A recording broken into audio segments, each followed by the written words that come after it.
Hello and welcome to another exciting edition of Best MTG Decks Ever. I am your host Joseph, and today I have a deck that is all about elves and wolves. We finally have the ultimate elf-wolf tribal commander thing. It's really powerful, actually. Let's take a look at the deck. So we've got Lupus Lunae Elven, Wolf of the Elven Moon deck. We are running Voja, Jaws of the Conclave. 2 colorless, 1 red, 1 green, 1 white, Naya colors.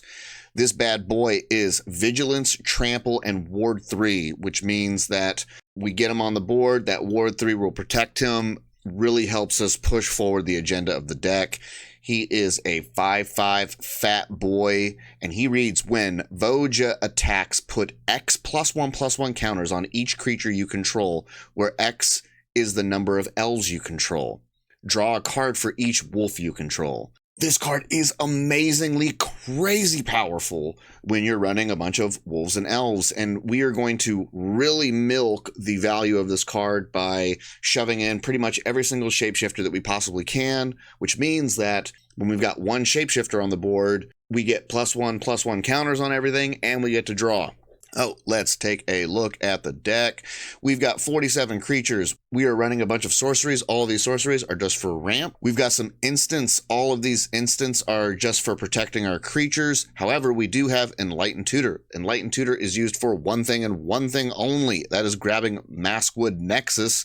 By having Maskwood Nexus on the board, it will allow us to get many more +1/+1 counters and draw triggers from our commander. Plus, it can be used to create shapeshifters, which give us more +1/+1 counters and more draw. The more draw we have, the more creatures we get on the board, the more ramp we get, and then the more +1/+1 counters, and then the more draw, and it just keeps going and spiraling and snowballing from there. It is crazy. We've got 2 enchantments, Rhythm of the Wild, so our creatures can't be countered, and it also gives them haste. And then we've got Rising of the Day, which gives them haste. Now, of the 47 creatures we got, we can look at the subtypes. We are running 15 elves.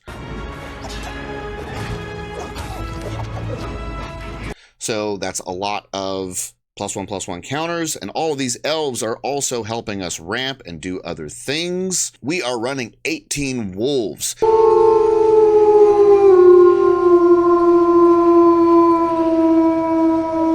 The wolves don't necessarily have to be big and awesome. We are running some really pathetic wolves like Snarling Wolf. It's just 1 green, it's a 1/1, and it doesn't really do anything else, and it's kind of crap. But when it's on the board with our commander, we get to draw, which will allow us to get more elves.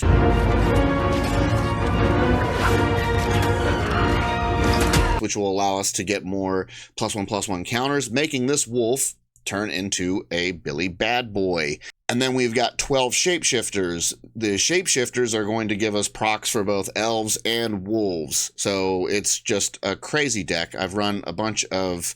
All right, so going back here, for our artifacts, we just got artifacts that are going to help us ramp out super fast to get our commander on the board. Like Chrome Mox is going to help us get the mana that we need. It doesn't matter that we're sacrificing a card in our hand, because the faster we get the commander on the board, the faster we're going to be drawing cards from the wolf draw trigger, which will soon replace whatever card we lost for Chrome Mox. The same goes with Jeweled Lotus. Jeweled Lotus lets us get the commander on the board super quick. Mana Crypt, Soul Ring, Arcane Signet.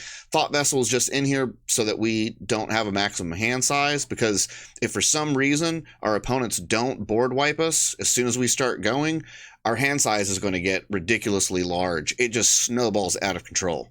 We are running a bunch of lands. I may or may not actually reduce the amount of lands that I have inside here. It's 33, and a lot of the sims that I'm running, I think it's just RNG, but I'm ending up with lots and lots and lots of lands as I'm continuously drawing, and I'm sitting there looking at my hand. It's got like 5 lands and like 1 creature, and I'm like, God, I wish I had more creatures. Yeah, maybe I'll reduce it.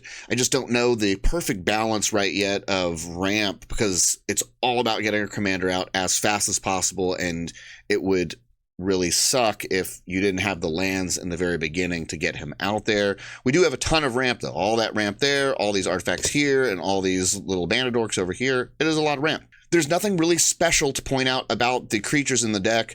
We are really just ramping as fast as we can, getting the commander on the board, vomiting out as many wolves and elves as we possibly can to just get more +1/+1 counters on it. And if you have this on the board, if you have your commander on the board for like 2 or 3 attacks, it's just insanity. Like if you have 2 elves on the board, by the third time you're attacking, everything has +6/+6 counters on it. It's insane the amount of value that you can get from this. So that's the deck. Voja smashes face and snowballs out of control. If you like elves and wolves, then I mean, like, you just can't do better than this deck. So hope you guys enjoyed the video, and I will see you in the next one. Bye.